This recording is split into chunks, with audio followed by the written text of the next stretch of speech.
You ever get that gut feeling that something's just off? Like when someone knocks on your door and smiles too wide, asks too many questions, and acts like they own the place. That's exactly how it all started with my HOA president, Barbara. I'd only been living in the neighborhood for 3 months. I moved in with my sister Nicole after my divorce. She had a cozy little place in a gated community, quiet, full of dog walkers and mailboxes that all looked the same. A fresh start. That's what I needed. The first couple of weeks were fine. I kept to myself, did yard work, got to know a few neighbors, but then Barbara showed up. She wasn't just the HOA president. She acted like the queen of the entire zip code. Barbara was the kind of woman who carried a clipboard like it was a badge. She always wore sunglasses, even indoors. And if she smiled at you, you better believe she was planning to find you. One morning I was outside watering the hydrangeas when Barbara marched right up the driveway. "You're not on the registry," she said flatly, tapping her clipboard. "Tenants must be registered with the HOA. I'm not a tenant. I told her I'm family. Nicole's my sister." Barbara squinted like I told her I was an alien. "Well, that's not how it works here," she snapped. "Every adult must have their own entry badge and HOA file. Rules are rules." Nicole wasn't home that day, so I told Barbara she'd have to come back. She didn't like that, not one bit. From that moment on, I knew I had a target on my back. A week later, things escalated.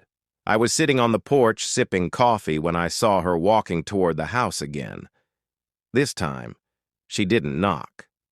She walked right up to the door, typed a few digits into the keypad, and tried to let herself in. Thank God Nicole had just changed the code.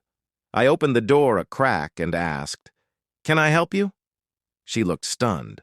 "I need to inspect the premises." "Inspect what?" I asked. "This isn't an apartment complex." She huffed. "I've had complaints. You've been seen parking on the street overnight.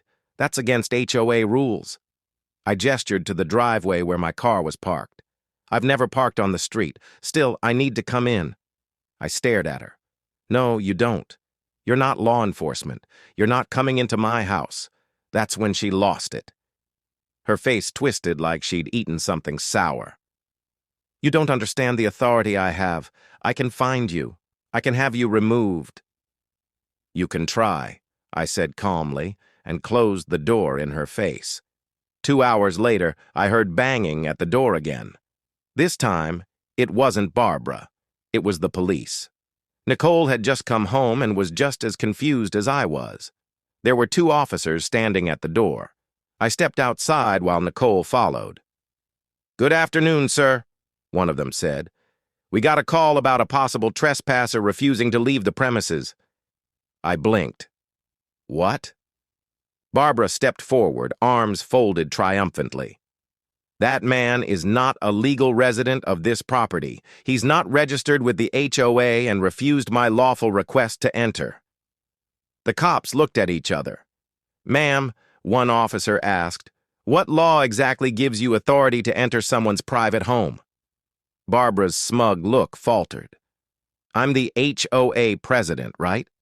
The officer said, "But you're not law enforcement. You can't force your way into someone's house because you don't like who lives there." Barbara started talking faster, angrier, but he's not on the lease. He's not on the registry. He could be anyone. I handed the officer my ID and Nicole confirmed everything.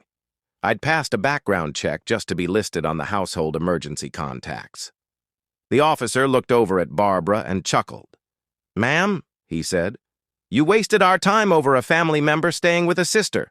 He disrespected HOA authority." She barked. "You tried to break into someone's home," the officer replied. "We should be talking about trespassing, not whatever fantasy jurisdiction you think you have."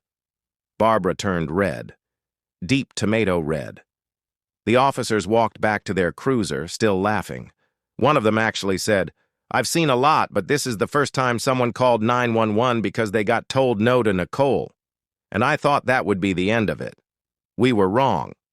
The next week, we received a formal HOA violation notice claiming that I was an unauthorized occupant and demanding I either vacate or pay a $500 non-compliance fee. Nicole hit the roof. She called the HOA office and demanded a meeting. At the meeting, Barbara was already seated at the head of the table, flanked by two board members who looked like they didn't even want to be there. Nicole laid out everything: my IDE, proof of family status, her ownership papers. She even brought screenshots of texts where Barbara said I was visibly hostile and obviously up to something. Barbara tried to pivot. We need to ensure community safety. Strangers can't just live here. I asked, so, if Nicole's boyfriend moved in, would you file a violation? Barbari.